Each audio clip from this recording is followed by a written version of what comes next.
안녕하세요. 호주상의 1% 폴입니다. 오늘 영상은 저희 구독자님께서 저에게 하나 이메일을 보내주셨는데요. 그 이제 이메일에 대해서 답을 할 건데 이게 많은 분들한테 좀 도움이 될 것 같아서 비디오 촬영을 하게 됐습니다. 저에게 상당히 많은 이메일들이 오고 있는데 제가 사실적으로 그것을 하나하나 답변해 드리기가 조금 어려워요. 왜냐하면은 이게 어떤 분들 같은 경우는 A가 좋냐 B가 좋냐라고 정말 단순히 물어보시는 분들도 계시지만 좀 더 딥하게 제가 공부를 더 하고 알아보고 도움이 될 만한 내용을 드려야 될 것 같은 답변들이 있어가지고 질문들이 있어가지고 조금 어렵고 좀 시간이 걸리는 질문들도 있습니다. 그래서 다 답변 못 해드리는 거 죄송하게 생각하고요. 저도 이제 풀타임으로 여러 가지 사업을 하다 보니까 시간적으로 좀 이렇게 또 여유가 없을 때도 많아요. 그런 점 양해 부탁드리겠습니다. 자, 오늘 질문해 주신 분은 이제 호주 시민권자분이세요. 근데 이제 한국에서 좀 오래 사셨던 분인데 시드니에 투자용 집을 이제 하나 갖고 계시고 싶어서 이제 저에게 이렇게 문의를 해주셨습니다. 이제 시드니 같은 경우에는 저희가 진입장벽이 상당히 높아요. 뭐 지역도 너무 넓고 사야 될 곳도 굉장히 많고 서버브가 굉장히 많죠. 그리고 가격도 만만치가 않습니다. 이제 웬만한 곳 같은 경우에 이제 2밀리언을 다 넘어가기 때문에 이제 시드니 같은 경우에는 투자가 상당히 어려운 곳들 중에 하나예요. 예, 그렇기 때문에 이제 이 비디오가 시드니에서 사시는 분이나 아니면 이제 시드니에서 이제 투자를 원하시는 분들에게 도움이 많이 될 거라고 생각합니다. 한국에서 한 10년 정도를 사셨어요. 이제 시민권자지만 한국에서 사시는데 시드머니는 약 한 3억에서 8억 정도, 그러니까 약 30만 불에서 한 80만 불 정도를 갖고 계세요. 이렇게 편차가 심한 이유는 한국 전세금이 있기 때문에 이걸 빼냐 안 빼냐에 따라서 이제 그 시드머니의 금액이 달라진다고 말씀하시네요. 경제활동이 10년 동안 거의 없으셨는데 내가 호주 사람이냐, 은행에서 날 봤을 때 호주 사람으로 쳐주냐 아니면은 한국 사람으로 쳐주냐, 그러면 융자를 받으려면 어떻게 해야 될까요? 뭐 이거는 호주에 사시는 분이든 한국에 사시는 분이든 영주권자 이상이라면 다 똑같은 얘기예요. 여러분이 융자를 받으시려면은 은행에게 내가 이만큼을 벌고 있고 이만큼을 갚을 수 있다는 능력을만 보여주시면 되거든요. 그러면 은행에서 요구하는 서류는 한 가지예요. 당신이 고용이 되어 있는 상태냐, 혹은 고용을 하고 있지 않고 내가 자기 사업을 한다고 한다면 얼만큼을 벌고 얼만큼의 세금을 내고 있냐라는 서류를 구비를 하셔가지고 제출을 하면 돼요. 굉장히 간단합니다.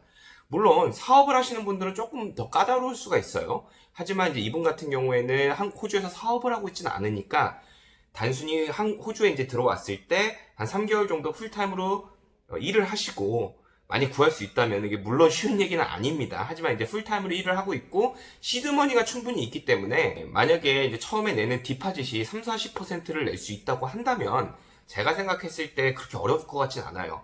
단 정말 풀타임으로 4-5만 불만 번다는 걸 3개월만 증명을 해주신다면은 크게 어려울 것 같지 않습니다. 그러면 결국 융자를 빌리기 위해서는 여러분이 일을 하고 있다는 것을 3개월 이상만 증명을 해주시면 되고요. 그 다음에 본인이 시민권자이기 때문에 브랜뉴 하우스, 그러니까 새 집만 사실 필요는 전혀 없어요. 이제 정책적으로 이제 그 어떤 큰 버블을 막기 위해서 아니면 이제 그 하우스 프라이스가 확 높아지는 걸 막기 위해서 외국인 투자자분들에게는 브랜뉴 하우스만 살 수 있는 법이 되어 있고 약 8% 정도의 세금을 더 내셔야 돼요. 그게 이제 뭐 foreign investment 어쩌고저쩌고 세금을 내셔야 되는데 그거에 해당되지 않으시니까 어떤 집이든지 자유롭게 구매를 하시면 되고요. 그 다음에 이제 가장 중요한 질문이죠. 내가 어느 지역에 사야 되냐? 내가 아이를 키울 건데 어느 학군이 가장 좋냐? 자, 시드니에 사시는 분들 잘 들으세요.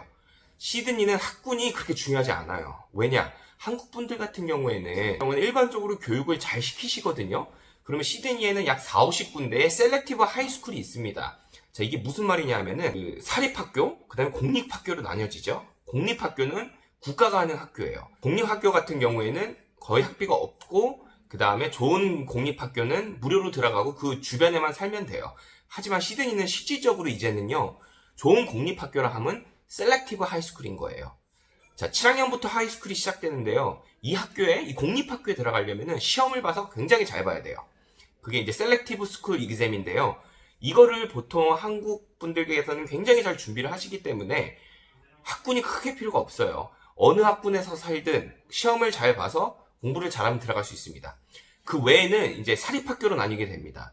사립학교 또한 어디 사냐가 중요하지 않아요. 왜냐하면은 사립학교는 결국 내가 그만큼의 돈을 내고 들어가는 학교이기 때문에 뭐 그게 뭐 1년에 10,000불이 되든 50,000불이 되든 본인이 사는 지역에 구애받지 않고 금액을 내고 들어가는 학교입니다. 그렇기 때문에 제가 생각했을 때는 너무 좋은 학군, 너무 좋은 비싼 동네에 가서 정말 내가 감당할 수 없는 만큼의 융자를 얻는 것보다는 차라리 아이를 좀 공부를 열심히 시켜서, 어차피 시켜야 되니까 열심히 시켜서 셀렉티브 학교를 들어가게 해서 뭐 스쿨버스를 타고 다니든지 아니면 조금 멀더라도 드롭을 하든지 그 학교에서 최대한 가까운 지역 중에서 그나마 제일 좋은 지역, 그 동네에 범죄율이 좀 많고 소시오 이코노믹스, 그러니까 그 생활 수준이 좀 높은 지역으로 가시는 것이 시드니에서는 학군을 봤을 때 아이를 키우는 분들에게는 가장 좋은 방법이 아닐까 생각을 합니다. 구독자분들 같은 경우에도 이제 제 거 영상을 보다 보니까 처음에는 집 한 채만 생각을 하시다가 이게 부동산으로 상위 1%가 되기 위해서는 한 채 갖고는 사실 좀 힘들잖아요.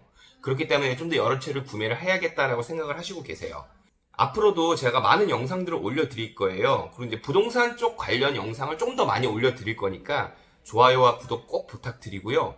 제가 이제 시드니, 멜번, 브리즈번, 퍼스, 애들레이드, 타스마니아 이렇게 다 나눠가지고 아주 상세하게, 그리고 돈이 많이 없는 분들도 접근할 수 있게 영상을 많이 찍어 올리겠습니다. 여러분 많은 기대와 관심 부탁드리고요. 그리고 오늘도 또 좋은 하루 되시기를 바라겠습니다. 감사합니다.